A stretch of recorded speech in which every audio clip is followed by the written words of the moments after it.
Assalomu alaykum hurmatli kanalimiz a'zolari. Birinchi dars, ya'ni achchiqlar, burchaklar mavzusini testlarga yechim qilishni boshlaymiz. Ya'ni davom ettiramiz. 3-testga ham yetib keldik. Demak, yechim qilib boshlaymiz 3-testni. Xo'sh, birinchi savolga e'tibor beramiz. Birinchi savolda aytilyapti, yoyiq burchak demak 4 ta holatni, ya'ni 4 ta burchakka bo'lingan, ularni ikkitasi teng. Ya'ni bu alfa va beta bizdan SOB burchakni, SOE burchakni so'rayotgan ekan. Ya'ni mana bu burchakni so'rayotgan ekan. Mana bu burchak so'rayotgan ekan. U burchagimiz alfa plus betaga teng. Endi bu yerda ikkita alfa plus ikkita betamiz. Ya'ni mana bu alfa burchak, mana bu. Bu 4 ta burchak birgalikda yig'indisi 180 gradusli yoyiq burchak tashkil qiladi. Ikkala tomonni 2 ga bo'lib yuborsak, alfa plus beta qoladi chap tomonda, o'ng tomonda 90 gradus qoladi. Demak, S javob bo'lar ekan. Ikkinchi savolga e'tibor beramiz. Xo'sh, mana bu burchagimiz bu burchagimizga teng. Bu burchagimizga teng. Demak, 5 ta burchak birgalikda, ya'ni 2 ta alfa plus 2 ta beta plus 40 gradusli burchaklar birgalikda mana bu yoyiq burchakni 180 gradusli burchak tashkil qilyapti. Bu yerdan 2 ta alfa plus 2 ta betani topadigan bo'lsak, 140 gradusga tengligi kelib chiqadi. Ikkala tomonni 2 ga bo'lib yuborsak, alfa plus betamiz 70 gradus ekanligi kelib chiqyapti.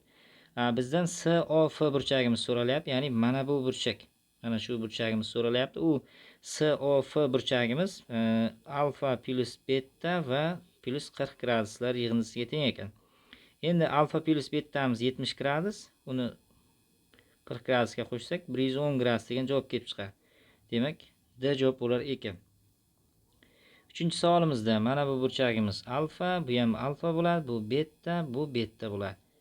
Xo'sh, endi bu yerda SOF burchakni so'rayapti. Buning uchun alfa bilan betaning yig'indisini topib olishimiz kerak.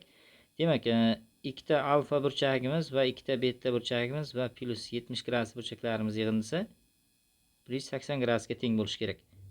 Bundan ikkita alfa plus ikkita beta burchagimiz, demak, 110 gradusga teng bo'ladi yig'indisi. Ikkala tomonni 2 ga bo'lib yuborsak, alfa plus betamiz 55 gradusga tengligi kelib chiqadi.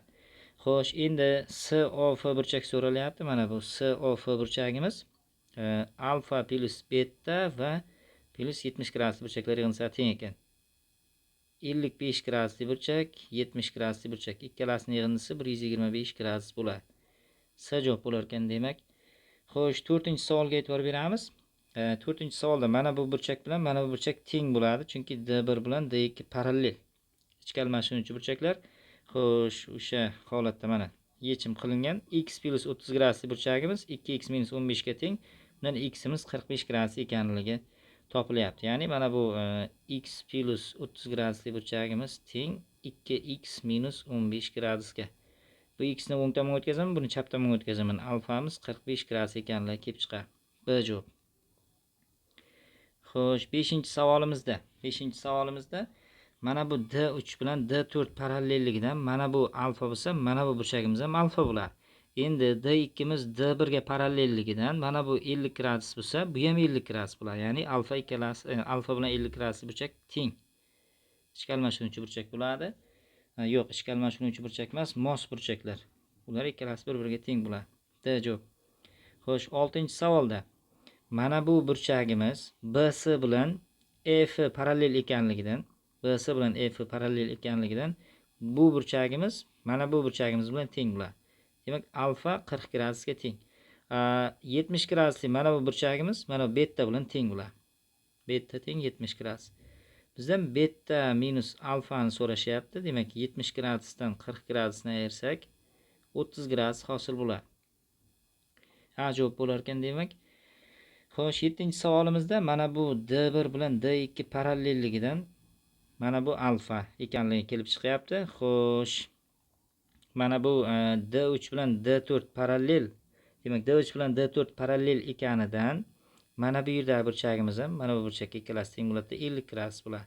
Endi mana bu D1 bilan D2 parallel ekanligidan mana bu 50 gradusli burchak bilan mana alfa burchak, ichki bir tomonli burchaklar, ularning yig'indisi 180 gradusga teng bo'ladi. Alfa plus 50 gradusimiz 180 gradus bo'ladi. Alfamiz teng 130 gradusga teng bo'ladi. Xo'sh, A javob bo'lar ekan. 8-chi savolda mana bu holatda mana bu uchala burchak yig'indisi 360 ga teng bo'ladi. Bu holatni ko'rganmiz biz. Xossasi ham bor. Demak, bu 100 gradus bo'ladigan bo'lsa, teng 360 gradus, alfamiz teng 120 gradus bo'lar ekan. S javob bo'lar ekan demak. Xo'sh, 9-savolga e'tibor beramiz. 9-savolimizda ham mana shunday holatni hosil qilsa bo'ladi. Mana bunday qilamiz hozir. Xo'sh, mana bu chizig'imizni bunday davom ettirib qo'yamiz. Mana bu yerdagi burchagimiz 150 gradus ekanligi kelib chiqadi. Alfa burchak 110 gradusli va 150 gradus burchak uchalasining yig'indisi 360 ga teng bo'lishi kerak. 110 gradus plus 150 gradusli burchaklar. Xo'p, 360 gradus bo'ladigan bo'lsa, mana bu ikkalasining yig'indisi demak, 260 alfani topadigan bo'lsak, 100 gradusga tengligi kelib chiqadi. Bizdan alfa so'ralgan bu yerda. B javob bo'ladi. Xo'sh, demak, endi mana bu yerda D1 D2 ga parallel deyilyapti. Mana bu ikkala burchagimiz tenglik ko'rsatilyapti. Xo'sh, ikkala burchak to'liq holatda x bo'ladigan bo'lsa, o'sha burchakka mana bu 60 gradusli burchakni qo'shsak, 180 gradus kelib chiqadi. D1 D2 ga parallelligidan mana bu burchak bilan mana bu burchakning yig'indisi 180 bo'lib qoladi. X'imiz 120 gradus bilan u yerda x'imiz teng 2 ga bo'lingan. Bu 60 bo'lib qoladi, bu ham 60 gradus bo'lib qoladi.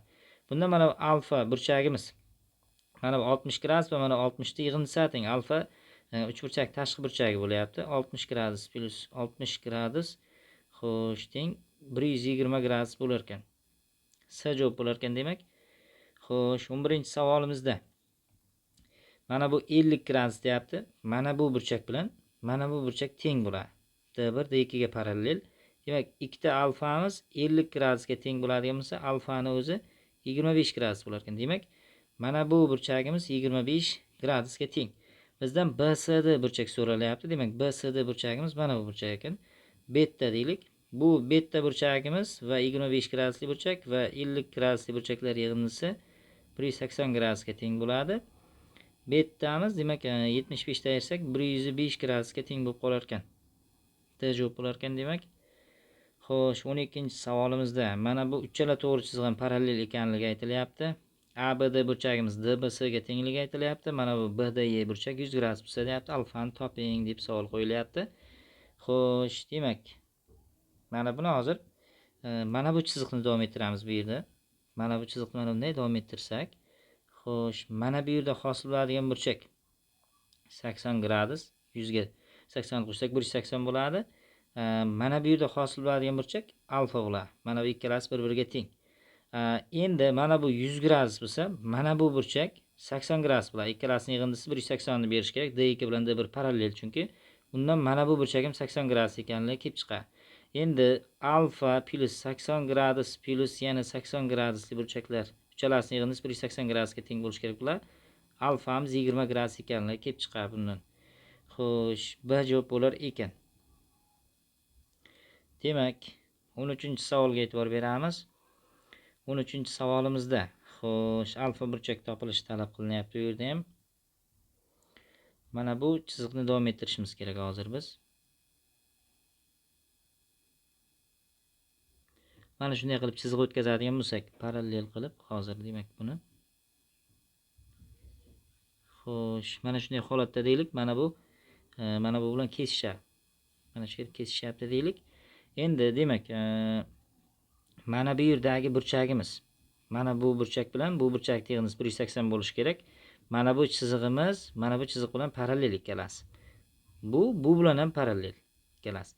Demak, endi mana bu 140 bo'lsa, mana bu yer 40 gradus bo'ladi. Ikkalasining yig'indisi 180 bo'lishi kerak. Mana bu yer bilan mana bu yer ikkalasi ham 180 bo'lishi kerak. Bu 100 gradus bo'ladi. Endi alfa plus 40 gradusli burchak plus 100 gradusli burchak va ularning yig'indisi 180, ya'ni yoyiq burchak tashkil qiladi mana bu burchak umumiy holatda. Alfamiz bu yerda 40 gradus ekanligi kelib chiqadi. B javob bo'lar ekan demak. Xo'sh. Mana bu yerda 14 ta. Xo'sh. Mana bu yerda mana bu yerga parallel chiziq tortamiz, ya'ni parallel bo'ladi. Mana bu chiziq demak, xo'sh, bu chiziq bilan bu chizig'imiz parallel bo'ladi. Bu tomoni bilan bu tomoni parallel bo'ladi. Chunki D1 D2 ga parallel, u 3-chi chiziq ham ularga parallel bo'ladi. Xo'sh, mana bu burchak bilan mana bu burchak yig'indisi 180 ga teng bo'ladi, mana bu 80 gradusga teng bo'ladi. Mana bu alfa bo'lsa, xo'sh, demak, endi mana shuni chiziqda ham davom ettirib yuborsak bo'lar ekan. Mana bu chiziqni bunday davom ettirsam, mana bu bilan kesishadi. Mana bu yerda. Mana bu 80 gradus bo'lsa, mana bu yerda burchak ham 80 bo'ladi. Demak, bu 80 gradus bo'lsa, mana alfa o'sha mana bu uchburchak uchun tashqi burchak. U tashqi burchak unga qo'shilma bo'lgan 70 gradusli burchak va 80 gradusli burchaklar yig'indisiga teng bo'ladi. 150 gradusga teng bo'lar ekan. Xo'sh, A javob bo'lar ekan demak. 15-savolimizda mana buni mana bundayga davom ettirib qo'ysak, qulay holatga keladi. Mana shunday davom ettirib qo'ysak, mana bu yer 80 gradus bo'ladi. Mana bu burchak, mana bu burchak, mana bu uchalasi 360 ni berish kerak bo'ladi. Xo'sh, alfa plus 80 gradusli burchak plus 145 gradusli burchak, ular 360 gradusga teng bo'ladi. Alfa plus 225 gradus teng 360 gradusga. Alfamiz bu yerda 135 gradus ekanligi kelib chiqadi. Xo'sh, C javob bo'lar ekan. 16-savolga e'tibor beramiz. 16-savolimizda demak, mana bu yerdan chiziq o'tkazib tortib olamiz chiziqni mana. Xo'sh, endi bu yerda mana bu D1 D2 ga parallel ekanligida mana bu burchak 80 bo'lib qoladi. Nima uchun? 100 bilan 80 ni yig'indisi 180 ni beradi. Endi mana bu yer alfa, mana bu qismimiz 100 gradus bo'lib qoladi. 100 gradusli burchak bilan ichki burchak bilan 40 gradusli ichki burchakni yig'indisi mana bu yerdagi alfa tashqi burchakka teng bo'ladi. Ya'ni alfa o'ziga qo'shni bo'lmagan ichki burchaklar 100 gradusli va 40 gradusli burchaklar yig'indisiga teng bo'ladi. 140 gradusga teng bo'lib qoladi bu yerda. A javob bo'lar ekan.